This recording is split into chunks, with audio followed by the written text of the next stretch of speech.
Pemirsa, ramai disebut-sebut bakal diusung PDI Perjuangan di Pilkada. Anies Baswedan hari ini menyambangi kantor DPD PDI Perjuangan Jakarta. Kedatangan Anies pun disambut hangat oleh sejumlah petinggi partai Banteng Moncong Putih itu. PDIP memang berpeluang untuk mengusung calon kepala daerah sendiri di Jakarta usai revisi Undang-Undang Pilkada urung disahkan. Lantas, akankah Anies Baswedan bakal mengantongi restu Ketum PDI Perjuangan Megawati Soekarnoputri dan didukung di Pilgub Jakarta? Untuk membahasnya langsung saja sudah bergabung bersama kami ada juru bicara PDI Perjuangan Aryo Seno Bagaskoro dan pakar politik Yunarto Wijaya. Selamat petang, Mas Seno, Mas Toto. Selamat sore, Mbak Maria, Mas Aditya, Mas Toto. Iya, langsung saja saya mau ke Mas Seno. Mas Seno, kemarin udah kasih inisial A katanya, kemudian hari ini ada inisial A yang berkunjung nyambangin kantor DPP PDI Perjuangan. Jadi gimana nih, sudah berapa persen, bulatkah kemudian di PDI Perjuangan akan mengusung Anies Baswedan? Saya nggak mau tanggung-tanggung jawabannya ya Mas ya. Ya, gini, jadi ini dari beberapa hari terakhir kan ditanya terus komunikasi dengan nama-nama yang selama ini beredar bagaimana. Kalau dengan Pak Ahok misalnya kan nggak perlu lagi komunikasi diacarakan karena memang beliau kader yang organik dari kami, adalah salah satu ketua DPP partai dan punya pengalaman di Jakarta. Sedangkan dengan tokoh-tokoh eksternal kita sampaikan terus bahwa kita melakukan komunikasi baik secara informal maupun formal. Nah, apa yang kita lihat tadi siang saya rasa adalah salah satu bentuk komunikasi formal itu. Ada silaturahmi, kunjungan Pak Anies Baswedan sebagai salah satu nama yang diusulkan oleh DPD PDI Perjuangan Jakarta ke DPP, dan hari ini terjadi komunikasi itu. Sudah saya sampaikan kan bahwa di dalam berbagai pilkada yang ada memang kami punya tren untuk mencalonkan nama-nama yang memang digendaki rakyat, siapapun itu, baik dari eksternal maupun dari internal. Tugas partai politik memang untuk mencari itu. Nah, kebetulan di Jakarta nama yang sering muncul di survei sebagai cerminan suara rakyat itu ada setidaknya nama Pak Ahok dan nama Pak Anies. Ini muncul terus.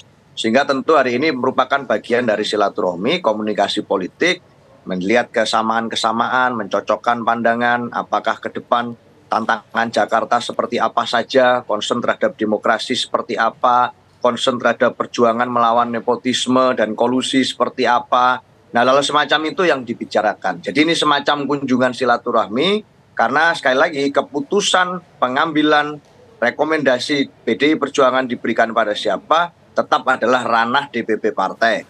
Jadi DPD PDI Perjuangan Jakarta tadi melakukan fungsi komunikasi politik untuk bisa bertemu dengan tokoh yang selama ini juga muncul di survei, yaitu Pak Anies Baswedan. Jadi nanti keputusan tetap di DPP, Mbak Maria dan Mas Adit. Ya, baik Mas Seno, kan keputusan tetap ada di tangan Ibu Mega nih. Jadi kapan Pak Anies ini akan bertemu Ibu Mega dalam waktu dekat? Karena kan tanggal 27 sudah masuk ke pendaftaran calon. Saya kira kan sudah, kalau bicara sebagai kelembagaan partai, kami ini partai yang terinstitusionalisasi dengan baik. Nah, artinya kalau bicara pertemuan komunikasi politik dengan partai, tadi kan sudah terjadi di DPD PDI Perjuangan Jakarta. Kan itu sudah belum, Mas. mewakili komunikasi dengan PDI Perjuangan. Ini kan hanya persoalan hierarki. Tetapi nanti tentu saja pengumuman nama calon itu akan segera kami umumkan karena tanggal 27 sampai 29 yang mana adalah batas pendaftaran di KPU itu sudah sebentar lagi. Jadi saya sangat yakin seperti yang saya sampaikan kemarin, setidaknya Senin itu sudah hilalnya semakin akan jelas dari DPP partai. Kita tentu masih perlu waktu untuk melakukan pendalaman-pendalaman tentang simulasi-simulasi pasangan calon itu. Karena kan terus muncul, akhir-akhir ini tuh banyak sekali poster dari masyarakat yang muncul. Sebagai partai kader tentu kita harus melihat dengan baik bagaimana paduannya ini. Kalau memang kami mengajukan kader internal, lebih pas di posisi calon gubernur atau di calon wakil gubernur. Karena seperti yang sering kali kita bahas, nama-nama stok PDI Perjuangan di Jakarta yang punya portofolio politik yang dikenal publik ini cukup banyak. Katakan saja Pak Ahok, lalu ada Pak Rano Karno, lalu ada Mas Hendrar Priyadi, ada Mas Jarod, jangan lupa ada Pak Andika Perkasa, ini inisialnya juga A. Jadi banyak sekali sebenarnya yang bisa kita lakukan pertimbangan-pertimbangan sebelum nanti kita sampai ke kesimpulan. Itu sih kalau dari kami. Ya, kalau sehingga saat ini masih melakukan simulasi-simulasi pasangan. Kalau begitu saya ingin ke Mas Soto. Mas Soto, kalau melihat ya, nampaknya sinyal kuat mengarah ke Anies Baswedan. Tadi sudah berkunjung ke DPD PDI Perjuangan. Tapi melihat kan tersebut kan Nama-nama yang paling tidak memiliki peluang cukup besar potensial di internal PD Perjuangan juga banyak. Tadi sudah disebutkan ada Ahok di sana, kemudian juga ada Hendra Prihadi atau Hendi, dan juga kemudian ada nama-nama lain. Anda melihat kans yang paling rasional untuk diusung sebagai calon gubernur oleh PD Perjuangan yang mana, Mas? Ya pilihannya cuma dua, yang inisial namanya udah dikasih tahu sama Seno, A. Tapi A ini kan masalahnya jadi dua. Ada Ahok, ada Anies. Kenapa? Nah, plus minusnya bagaimana, Mas?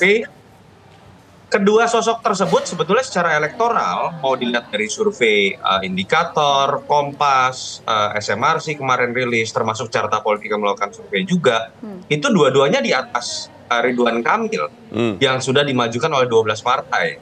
Dan kalau ditanya kenapa sih sampai 12 partai, kenapa sih sempat ada ngotot-ngototan terkait dengan revisi Undang-Undang Pilkada atau putusan MK, menurut saya dalam konteks Pilkada DKI memang ada kesadaran. Saya meyakini itu 12 partai dengan Kim plus itu menyadari bahwa RK ini peringkat ketiga, masih di bawah Anies, masih di bawah Ahok. Tetapi memang kalau ditanya apakah secara elektoral Anies lebih memiliki keunggulan dibandingkan Ahok, tidak. Karena Anies ini kan sebelumnya adalah incumbent.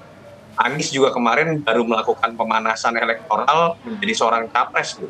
Itu yang menjelaskan kenapa Anies ada di peringkat pertama. Jadi memang di atas kertas secara kuantitatif kalau hanya bicara peluang menang, memang Anies ada di posisi nomor 1. Oke. Tetapi kalau berbicara mengenai mencoba membaca Ibu Mega, bagaimana menerka Ibu Mega akan mengambil keputusan, problemnya adalah Ibu Mega seringkali mengambil keputusan tidak selalu didasarkan pada sekedar peluang menang atas hasil survei.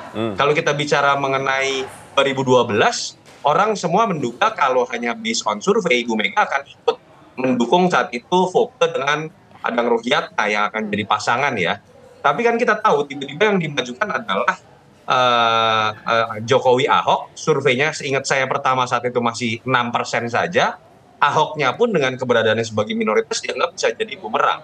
Tapi ketika Ibu Mega memajukan hal tersebut yang di atas kertas hampir tidak mungkin menang, ternyata tetap dimajukan dan kemudian bisa menang. Jadi kalau saya melihat tetap peluang antara Ahok dengan Anies masih 50-50. Apalagi mengingat Ahok memang adalah kader PDI Perjuangan. Bahkan kalau mau menduga-duga, Ahok kemarin dalam beberapa peristiwa terlihat sekali dalam kondisi hubungan yang sangat dekat dengan Ibu Mega, bahkan sampai diangkat menjadi ketua DPP bidang ekonomi begitu ya. Jadi tapi kan ini kan situasinya rumit ya.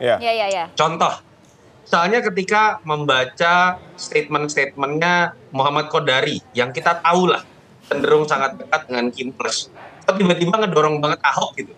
Jangan Anies mendingan Ahok. Saya malah agak curiga dan harusnya Mas Seno curiga gitu ya. Kodari kok tiba-tiba perhatian sekali dengan PDI Perjuangan. Ada udang di balik batu apa dari statement-statement seperti itu.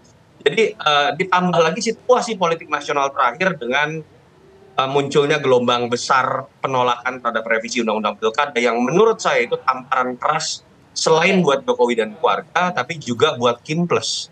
Dan kemarin berbuah pada kekalahan. Baik. Dan kalau dilihat Anies dan Ahok sama-sama sebetulnya bisa dianggap sebagai simbol perlawanan juga terhadap isu-isu yang belakangan menjadi concern dari kelas menengah yang kemarin melakukan demo. Jadi kalau ditanya menurut saya masih 50-50, walaupun hari ini kemudian Anies baru diundang oleh DPP. Baik Mas Toto, untung dan ruginya bagi PDIP bila mengusung Anies ini apa Mas? Berdasarkan analisis Anda. Iya, lebih mungkin menang. Itu keuntungannya secara elektoral. Karena biar bagaimanapun tadi dengan penjelasan Anies baru melakukan, baru saja menjadi incumbent DKI, lalu kemudian menjadi capres. Dan harus diakui Anies cukup kuat ya di DKI, bahkan ada dalam posisi peringkat nomor 1. Kelebihan kedua mungkin saja kemudian simbol perlawanan terhadap Jokowi memang sekarang paling kuat nampak di wajah Anies Baswedan. Kekurangannya seperti apa? Anies itu tidak punya wajah dalam track recordnya yang bisa langsung bersinergi dengan basis konstituen PDI Perjuangan, bukan hanya DKI tapi nasional. Basis kekuatan PDI Perjuangan itu adalah kekuatan nasionalis, basis minoritas, yang kemudian memang kita tahu terluka sebagian di antara mereka dengan adanya Pilkada DKI 2017. Jadi efek negatifnya bukan hanya terhadap bagaimana konsolidasi terhadap sebagian segmen pemilih PDI Perjuangan di DKI, Tapi juga mungkin akan ada suara-suara menolak tuh nanti tuh di Sulawesi Utara kah, di sebagian Jawa Tengah kah, di Sumatera Utara atau di NTT. Itu yang menurut saya harus dihitung oleh PDI Perjuangan. Dan itu yang menyebabkan menurut saya plus minus dari Anies dan Ahok ini ya masih ada di wilayah 50-50 tadi. Ya, selain resiko politik ke depannya, namun yang menjadi pertimbangan cukup tebal adalah itu tadi ya, basis Anies Baswedan bisa memecah basis dari PDI Perjuangan nanti di Pilgub Jakarta. Apakah ini juga menjadi pertimbangan? Mas Eno, dijawab nanti ya Mas ya, usai jeda sesaat lagi.